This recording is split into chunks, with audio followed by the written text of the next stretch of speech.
ओम नमो भगवते वासुदेवाय। मोहिनी एकादशी की व्रत कथा। वैशाख के शुक्ल पक्ष की इस मोहिनी एकादशी को भगवान के पुरुषोत्तम रूप राम की पूजा का विधान है। भगवान की प्रतिमा को स्नान आदि करा, उत्तम वस्त्र पहना, उच्चासन पर बैठाकर आरती उतारनी चाहिए और मीठे फलों से भोग लगाना चाहिए। तत्पश्चात प्रसाद वितरित कर ब्राह्मणों को भोजन तथा दान दक्षिणा देनी चाहिए। रात्रि में भगवान का कीर्तन करते हुए मूर्ति के समीप ही पृथ्वी पर शयन करना चाहिए। इस व्रत के करने से निदित कर्मों से पाप से छुटकारा मिल जाता है। बड़े मनोयोग पूर्वक सुन रहे थे युधिष्ठिर ये कथाएं। अब उन्होंने विनीत भाव से कहा, हे नटवर नागर, वैशाख मास के शुक्ल पक्ष की एकादशी के बारे में भी कथा सहित सब बातें मुझे इसी प्रकार बतलाइए जैसे आपने अब तक बतलाई है। भगवान कृष्ण ने कहा, हे कुंती पुत्र, जब सीता जी के वनवास के बाद रामचंद्र जी बहुत व्यथित थे, तब उन्होंने वशिष्ठ जी से पूछा था कि गुरुदेव, मुझे कोई ऐसा व्रत बतलाइए जिससे समस्त दुखों, संतापों और पापों का क्षय होकर मेरे हृदय को शांति मिले। उस समय वशिष्ठ जी ने जो उत्तर दिया वह भी तुम्हें सुनाता हूँ।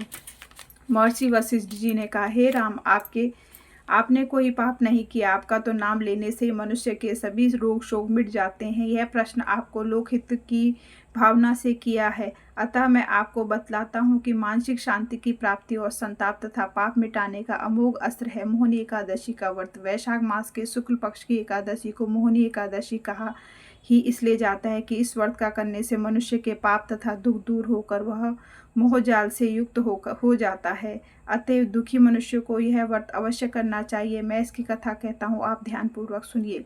सरस्वती नदी के किनारे बसी सुंदर और संपन्न नगरी भद्रावती में द्युतिमान नाम का एक चंद्रवंशी राजा राज्य करता था। उसी नगर में धन धान्य से परिपूर्ण धनपान नामक एक वैश्य भी रहता था। वह वैश्य अत्यंत धर्मात्मा एवं विष्णु भक्त था। इसी नगर में धन धान्य से परिपूर्ण धनपान नामक एक वैश्य भी रहता था। वह वैश्य अत्यंत धर्मात्मा एवं विष्णु भक्त था। उसने नगर में अनेकों भोजनालय, प्याऊ, कुएं, तालाब एवं धर्मशाला आदि बनवाए। सड़कों के किनारे आम, जामुन, नीम आदि के अनेक वृक्ष लगवाए। उस वैश्य ने सुमना, सद्बुद्धि, मेधावी, सुकृति और घृष्ट बुद्धि नामक 5 पुत्र थे।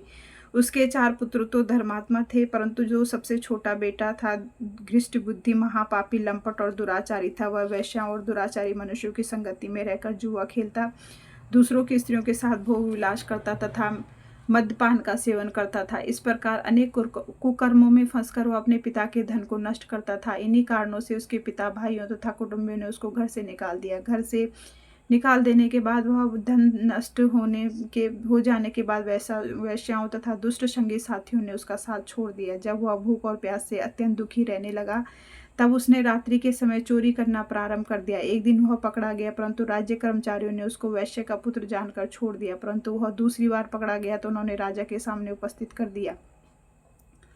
राजा ने उसे दंडित कर कारागार में बंद कर दिया। कारागार में राजा ने उसको बहुत दुख दिया और फिर नगर से निकाल दिया। अब तो वह वन में रहकर जानवरों के शिकार पर अपना जीवन यापन करने लगा। एक दिन भूख प्यास से व्याकुल वह शिकार का पीछा करते करते कौंडिन्य ऋषि के आश्रम में जा पहुंचा। उस समय वैशाख मास था और कौंडिन्य ऋषि गंगा स्नान करके आ रहे थे। उनके भीगे वस्त्रों के छींटे पड़ने से उसको कुछ सद्बुद्धि प्राप्त हुई और वह मुनि के सामने हाथ जोड़कर कहने लगा, हे मुनीश्वर, मैंने अपने जीवन में बहुत पाप किए हैं, अतः आप उन पापों से छूटने का कोई साधारण और बिना व्यय का उपाय बतलाइए। उसके दीन वचन सुनकर ऋषि कहने लगे कि ध्यान देकर सुनो, तुम वैशाख शुक्ल एकादशी का व्रत करो। इस एकादशी का नाम मोहिनी और इससे तुम्हारे सब पाप नष्ट हो जाएंगे। मुनि के वचन सुनकर वह अत्यंत प्रसन्न हुआ और उनके द्वारा बताई गई विधि के अनुसार उसने मोहिनी एकादशी का व्रत किया। हे राम, इस व्रत को प्रभाव से उसके सब पाप नष्ट हो गए, अतः वह गरुड़ पर चढ़कर विष्णु लोक गया। इस व्रत से मोह आदि सब नष्ट हो जाते हैं, अतः संसार में इस व्रत से श्रेष्ठ अन्य कोई व्रत नहीं। इसके महात्म को पढ़ने अथवा सुनने से 1000 गोदान का फल प्राप्त होता है। ओम नमो भगवते वासुदेवाय। मोहिनी एकादशी की कथा समाप्त। श्रीमन्नारायण नारायण नारायण, भजमन नारायण नारायण नारायण, जय जय नारायण नारायण नारायण, श्रीमन्नारायण नारायण नारायण। नारायण जय जय नारायण नारायण नारायण। ओम नमो नारायण।